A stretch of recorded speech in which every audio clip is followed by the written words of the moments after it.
Hey, single moms. Hey, it is Bess. Hey, hashtag single moms level up.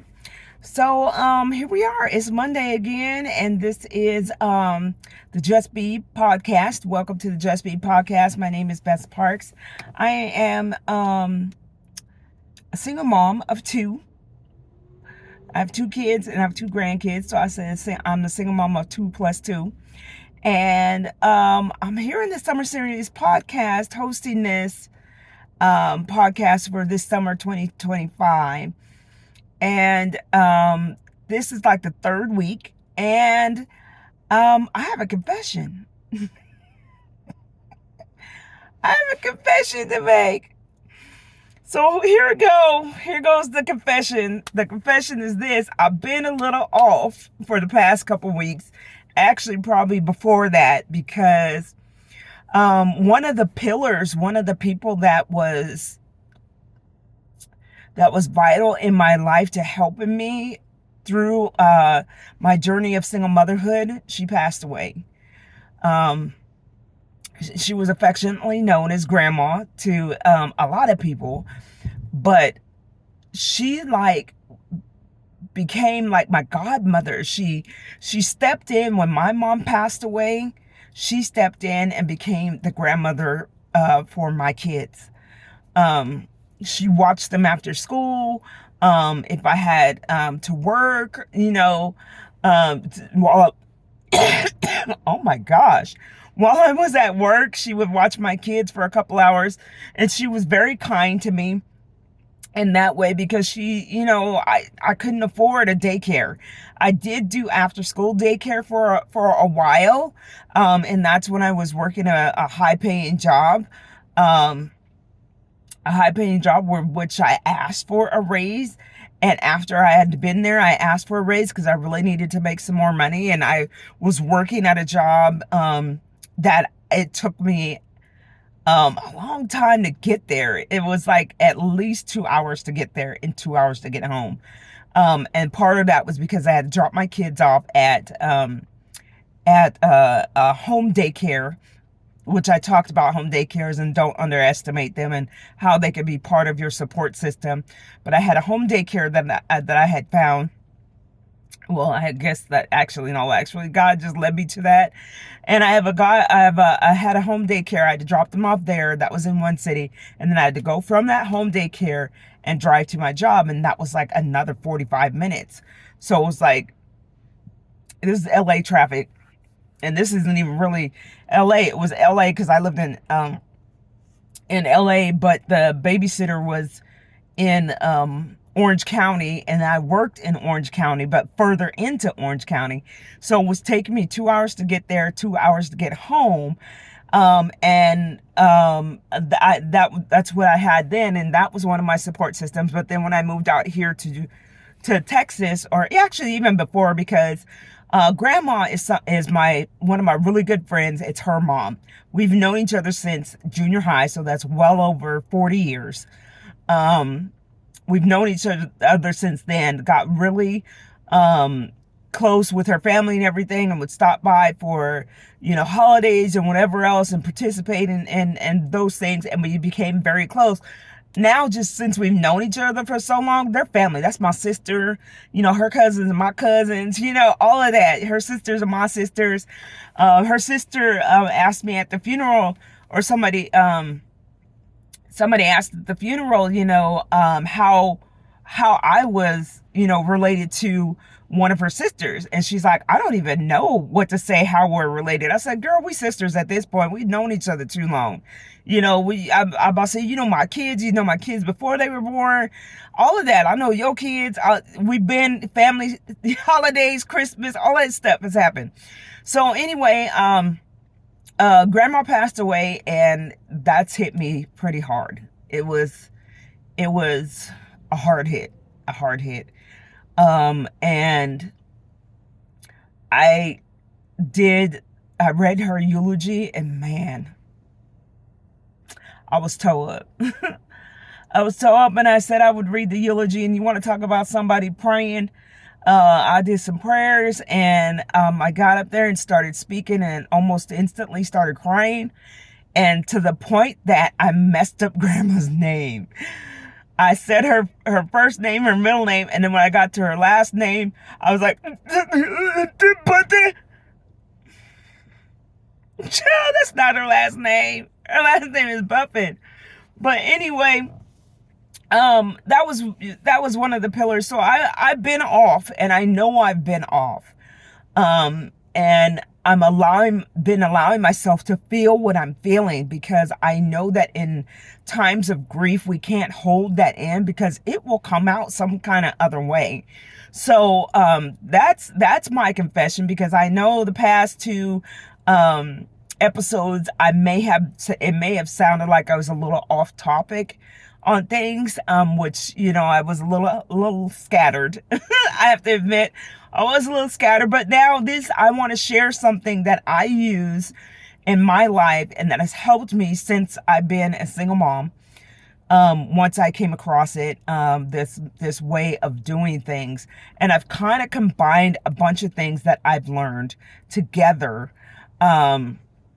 that have helped me along the way in my single mom journey. So I want to share that with you, single moms, hoping this helps you. So I believe, I believe that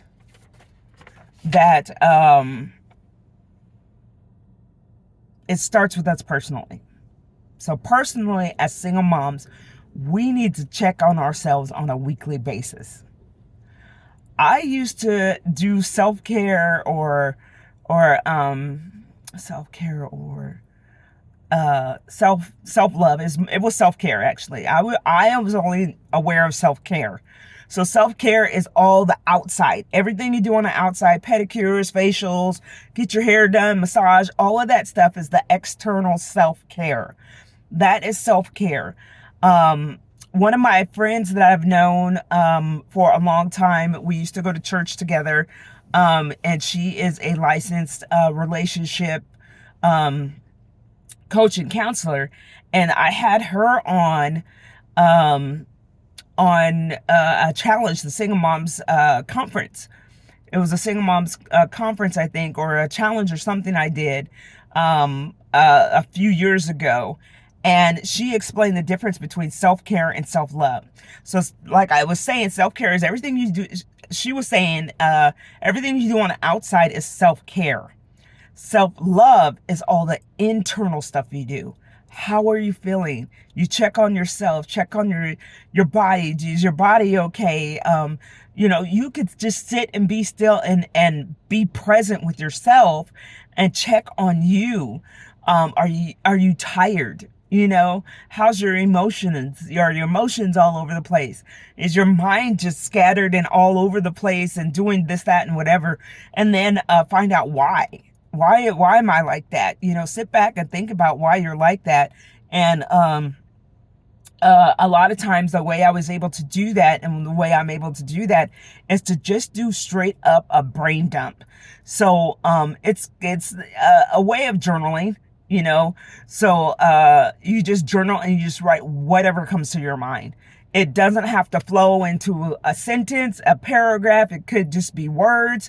You could just have it all over the place on the paper, wherever on the paper, in a line, up and down, however you get it out. You can even draw pictures. You know what I'm saying? So hold on a minute. My son's asking me if I'm here. Okay. Anyway, so I'm about to be interrupted, so I'm gonna have to restart or add to this, put this together some kind of way, and do it like that. So anyway, so yeah, so I've done this, and I've done some brain dumping. I've come to understand, because the way that I've found out that I work is I can write stuff. I may draw some pictures in there, because it's a visual thing that might be coming to mind. But my brain dump is like all over the place. All these thoughts, because we have all these thoughts that run through our mind, but we decide which ones we decide the ones we focus on.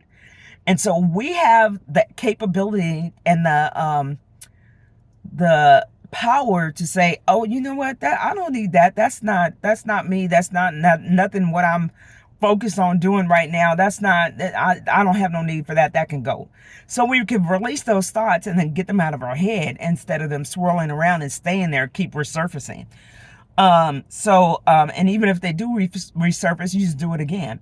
So, I thought today I would get a little personal and let you know that. So, the past couple episodes, I've kind of let you know a little bit about myself and about some things, some single mom things and things I was going through personally. But this is what I want you to do. I want you to ask yourself today, how are you doing? No, how am I doing? Let's just put it out there like that. How am I doing? Ask yourself that today. Take 5 minutes, maybe. I say take 5 minutes to say, hey, look yourself in the mirror, get your phone out, look yourself in your phone and say, how am I doing? Are you okay? Ask yourself that and then sit in that for a minute, and then stuff that comes to mind, sit in that for a minute, and then the things that come to mind, just write them down on a piece of paper. It doesn't have to necessarily be in a journal. I keep a journal with me now. For a while, I thought it was a little crazy to be walking around with a journal all the time. And then, actually, it wasn't that I thought it was crazy. My thought was, what if somebody finds it? They'll have all my deep, intimate thoughts, my everything in there, the cray that comes out sometimes. And I mean, to somebody else it might look crazy. But I was like, my fear was carrying around a journal all the time was, what if somebody finds it? Sometimes this journal just has receipts, or maybe it has tickets, or maybe it has, pictures or something, a bookmark, whatever, things that I've gone through. I put these through in this book so that I can reflect on these things and my progress and realize I'm not standing still. There's still progress being made, but it may not be as big as I think it is. I can also see and find out where I need to focus, what things and ideas I may need to let go, what things I may need to learn. I could do all of that through a journal, through journaling. So I learned this way of journaling from a singles class. I don't know if you guys remember, or if if you know of, there was this time where singles were going through this passion and purity, in the Christian community. So I'm a Christian, I'm just gonna put that out there because I am. And I was born and raised in the church. Just because I was born and raised in the church doesn't mean I was perfect or that I'm perfect now. The church is a hospital, is where you go for help, mentally, physically, emotionally, all of it. It's where you go for help and direction and everything from God. So just don't go to a church looking for perfect people, because you ain't gonna find that. You ain't gonna find that. You're gonna be disappointed and then end up trying to call something church hurt because what somebody else did or said to you because they hurt themselves. It's the place we go to get healing from whatever is going on in our lives, mentally, physically, or emotionally, all of that. So anyway, I'm saying that because where I learned this way of journaling was during one of these passion and purity classes for singles. And I decided to go ahead and participate in it because, I had broken up with the kid's dad for the last time. I was done. Done. I'd broken up with him for the last time. We had been off and on in a relationship. And usually our off was a lot less than the on, for about 7 years. And now I was just done. I didn't want to play no more. I was taking my ball and I was leaving. So I left. This is probably, a year or so after we left. After I broke things off, I started going back to the church that I was raised in, and started paying attention to all of the avenues of help that they were offering to the church members. And one of the ways was, of course, Bible studies. And then they had things for the kids, children's church. They had activities for the kids. They had vacation Bible school, all these things that you know, would help me to have some time to get myself together. Because after, let me just tell you this, um, real quick, what had happened was this. Um, one week, I I broke things off with my kid's dad for the last time, like I just said. The following week, my sister passed away unexpectedly. Um, the week after that, I got laid off from my job. This all happened in October, in October 2007. So it all happened at that time. That was a lot of stuff for me to go through at that time. I also had to endure a CPS situation. That wasn't my fault. It was somebody else that did something. But because the kids were with me, and I didn't know um, the proper things to do when the situation happens. I didn't know the process of how I was supposed to go about things.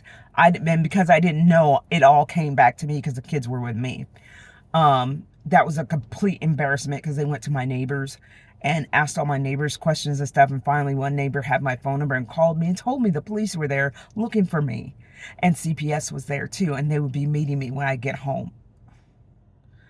Anyway, so I went through that earlier that year. Everything got cleared. They realized that it wasn't me. I didn't have anything to do with it.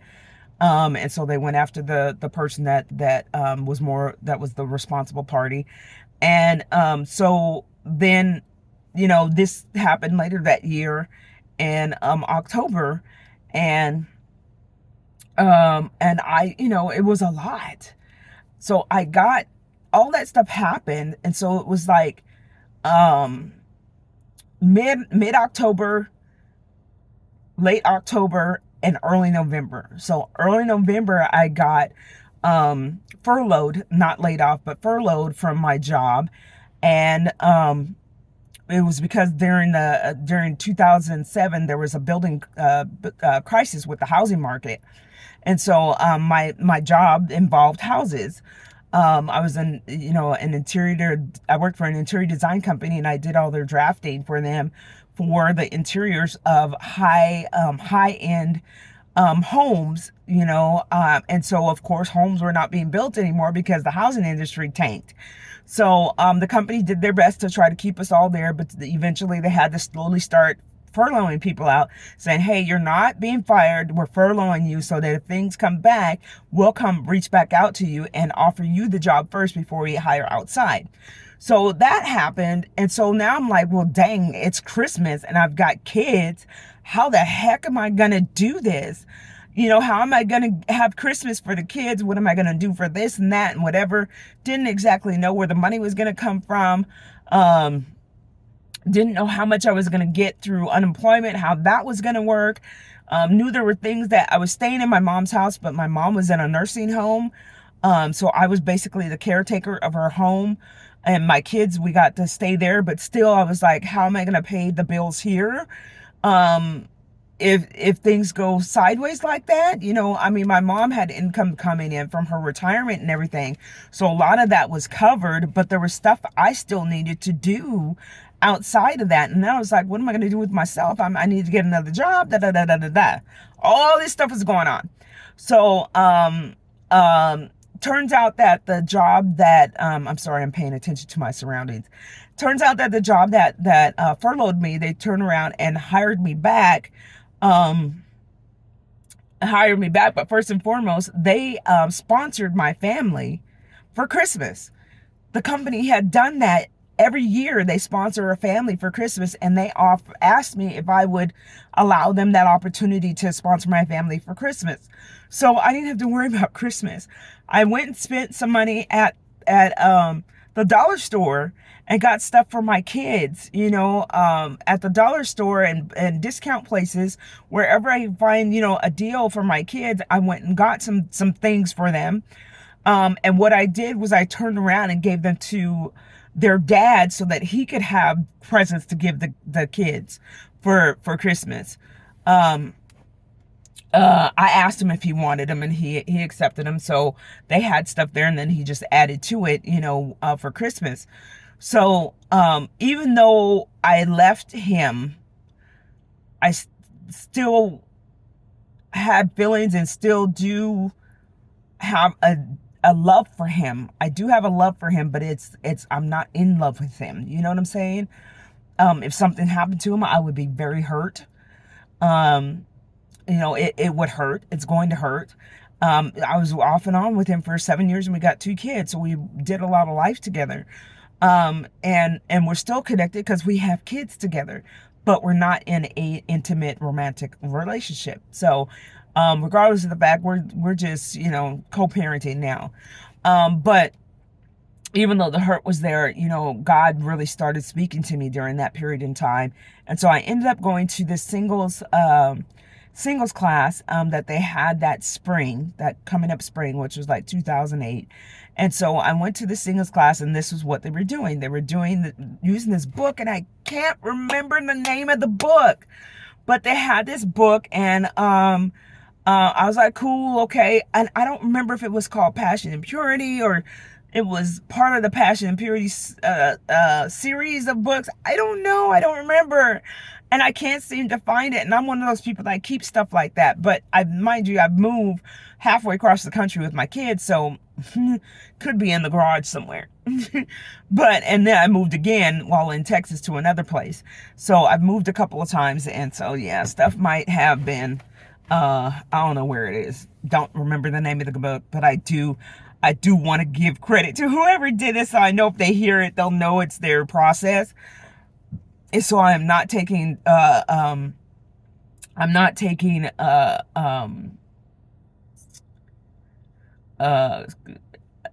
I'm not saying that I created this. I did not create this. Somebody I this is something that I've learned. So anyway, I believe these 5 areas of 5 areas or 5 pillars is what I would like to say, because they help you stand up straight, especially as a single and definitely as a single mom. So there's 5 pillars, and today we're going to talk about the personal side of it. I believe that there's an order to it. I don't remember if they went in an order or not. But I believe there's an order to how this is more effective, and it starts with personal. So that's why I'm asking you to ask yourself this single mom, today. Do it today. Take 5 minutes today. I don't care if you got to set a timer. Take 5 minutes today, either at your lunch or 5 minutes after you put the kids to bed. Instead of watching TV, take 5 minutes to ask yourself, how are you today? Are you okay? How are you? Are you okay? And sit in that for a couple minutes. And then whatever comes to your mind, even if it's something random, just write it down, draw it out, however it comes out on a piece of paper. Don't necessarily have to have a journal. You got some college ruled or wide ruled paper, because your kids, every year they have us buy all that supply stuff, and you got some sitting in a bookcase or somewhere, and you got stacks of it. Just use that. That's how I had started out, because every year I'd buy that, and they don't always use it all, so there's extra. So write it down on a piece of printer paper, whatever. Scrap paper, write down your feelings, and just write them out. It doesn't matter how it is. Like I said, write it sideways, straight up and down, vertical, write it in a circle, write it in paragraphs. However you do it, just get it out your mind. Get these random thoughts out of your mind. And I believe you could do this. You could do this even if you think you don't have time. 5 minutes. Just do 5 minutes. And I know it's a lot to sometimes come up with 5 minutes, but try it. Start there. And don't underestimate these small beginnings. And don't be surprised if you end up lasting more than 5 minutes. But take 5 minutes to do this, to check in on yourself and ask yourself, how are you? Are you okay? And sit in that. So that's the episode for today, y'all. This is it, with my dry lips and everything. Um, I feel them dry. I don't know if it looks dry, but I feel them dry. Today is my day that I straight up don't do my hair. And so I put my little turban, whatever thingy on.